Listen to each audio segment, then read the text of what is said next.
विश्वासाची 26 वर्ष, लाखो सुखी दाम्पत्य. डाउनलोड करा मराठी मॅट्रिमनी.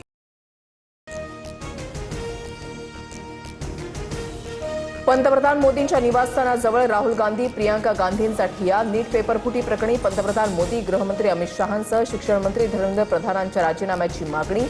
काँग्रेस खासदारांसह कार्यकर्ते पोलिसांच्या ताब्यात.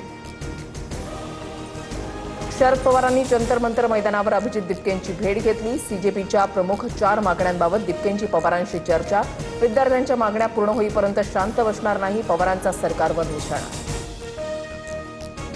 राजकीय हेतूसाठी मुलांच्या भविष्याशी खेळू नका, नीट प्रकरणी तत्काळ कारवाई केली आहे. विरोधकांकडून दिशाभूल करण्याचा प्रयत्न.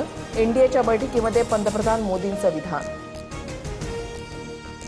फेसलेस आंदोलनात काहींकडून राजकीय पोळी भाजण्याचा प्रयत्न. पोलिसांचं नियंत्रण नसतं तर अनावश्यक गोष्टी घडल्या असत्या. आंदोलकांच्या खांद्यावर बंदूक ठेवून काहींचं स्वार्थी राजकारण सुरू आहे, मुख्यमंत्री फडणवीसांचा निशाणा. विरोधकांचा कॉक्रोच जनता पार्टीच्या आंदोलनाला पाठिंबा. उद्धव ठाकरे उद्या जंतर मंतरवर जाणार. सीजेपीच्या आंदोलकांची भेट घेणार. अरविंद केजरीवालही आंदोलनस्थळी रवाना.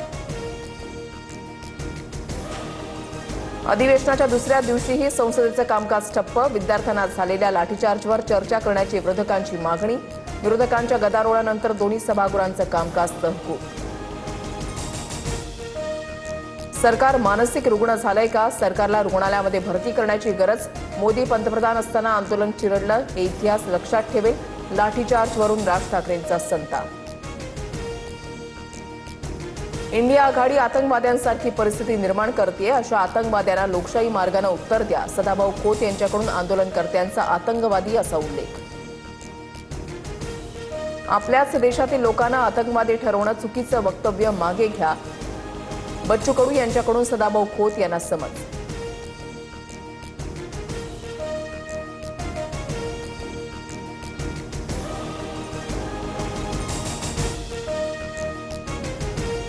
कर्जमाफीची पहिली यादी उद्याच जाहीर करण्याचा प्रयत्न. मुख्यमंत्री फडणवीसांची घोषणा. 30 जुलैपूर्वी शेतकऱ्यांच्या खात्यामध्ये पैसे जमा होण्याची शक्यता.